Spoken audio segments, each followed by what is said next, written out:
ई आकाशवाणी गोरखपुर है। अब रघुआ सभे प्रमोद कुमार सिंह से समाचार सुनी। मुख्यमंत्री योगी आदित्यनाथ आज गोरखपुर औद्योगिक विकास प्राधिकरण गीडा के 45वें स्थापना दिवस समारोह में बतौर मुख्य अतिथि हिस्सा ले लें। इस दौरान वहां के गीडा के 85 उद्यमियन के भूखंड आवंटन पत्र देलें और 200 करोड़ रुपया के परियोजनन के शिलान्यास और लोकार्पण कैली। वहां के 2 दिवसीय ट्रेड शो के शुभारंभो कैली और कार्यक्रम के संबोधित करत कहली कि गीडा के लैंड बैंक बढ़ावल जा रहा हो, जैसे अधिक से अधिक उद्योग यहाँ लगी सके और उद्योगपति सुविधा और सुरक्षा के साथे अपन उद्योग स्थापित कर सकें। वहाँ के कहनी कि प्रदेश में निवेश के झड़ी लागल हो।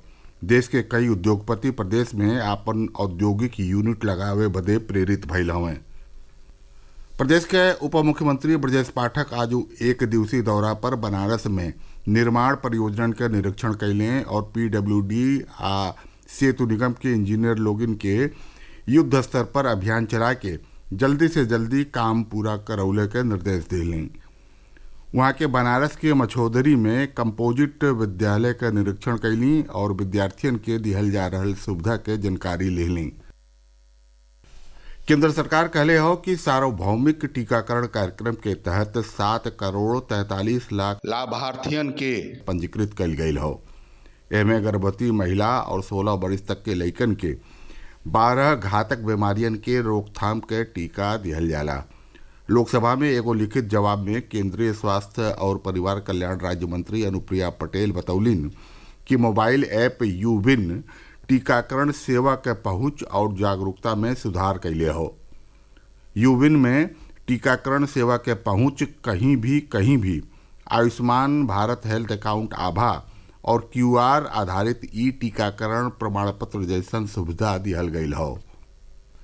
केंद्र सरकार बतौले हो कि 25 नवंबर ले आयुष्मान भारत प्रधानमंत्री जन आरोग्य योजना के तहत 70 बरिस आ ओसे बेसी बुजुर्गन के तकरीबन 14 लाख आयुष्मान वय वंदन कार्ड जारी कैल गई हो।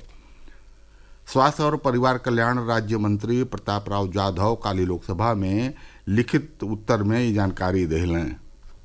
बनारस के ईरी सेंटर में 13वां राष्ट्रीय बीज कांग्रेस के 3 दिवसीय आयोजन आज पूरा हो गई। बीज क्षेत्र में क्षेत्रीय सहयोग, साझेदारी और ज्ञान के आदान प्रदान विषय पर बीज कांग्रेस में जलवायु अनुकूलन, बीज, नई बीज तकनीक और टिकाऊ कृषि पर चर्चा बदे कई तकनीकी सत्र आयोजित कईल गई। समापन समारोह में प्रदेश के कृषि विपणन मंत्री दिनेश प्रताप सिंह कृषि वैज्ञानिकन से प्रदेश में बीज क्षेत्र के मजबूत कैले पर और बीज संवर्धन पर चर्चा कैलें। वहाँ के बीज संवर्धन पर जानकारी किसानन के देहले पर जोर देली। बीज कांग्रेस का आयोजन कृषि एवं किसान कल्याण मंत्रालय, राष्ट्रीय बीज अनुसंधान और अंतर्राष्ट्रीय धान अनुसंधान संस्थान के सहयोग से कैल गई।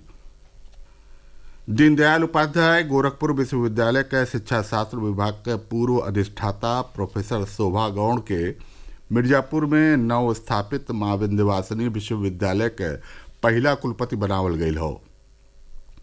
शिक्षा विभाग के प्रमुख सचिव MP अग्रवाल प्रोफेसर गौड़ के तैनाती का आदेश राजभवन के मंजूरी से जारी कैलें। उपराष्ट्रपति जगदीप धनखड़ काल ही एक दिन के दौरा पर कानपुर आई हैं। वो शहर के सेठ आनंद राम जयपुरिया स्कूल के स्वर्ण जयंती समारोह में शामिल हुई हैं और IIT कानपुरों के दौरा करी हैं। उपराष्ट्रपति विद्यार्थियन और शिक्षकन के संबोधितों करी हैं। श्रावस्ती में राष्ट्रीय राजमार्ग 730 पर मोहनीपुर जमुना के लगे आज एगो 3 पहिया और 4 पहिया वाहन टकराइले से खाई में गिरले से 5 लोगों की मौत हो गई, जबकि 7 जने गंभीर घायल हो गई हैं। पुलिस सूत्र बतौले कि घायलन के मेडिकल कॉलेज में भर्ती करावल गई हो। मुख्यमंत्री योगी आदित्यनाथ सड़क हादसा में जनहानि पर दुख जतावती शोक संतप्त परिजनन के प्रति संवेदना जतौले हमें। लखनऊ में सैयद मोदी अंतर्राष्ट्रीय बैडमिंटन टूर्नामेंट के महिला सिंगल्स में PV सिंधु फाइनल में पहुंच गई हैं। अंतिम 4 के मुकाबला में सिंधु उन्नति हड्डा के हरौलिन। मिक्स डबल्स में ध्रुव कपिला और तनिषा क्रेस्टो फाइनल में पहुंच गई हैं। समाचार पूरा भइल। नमस्कार।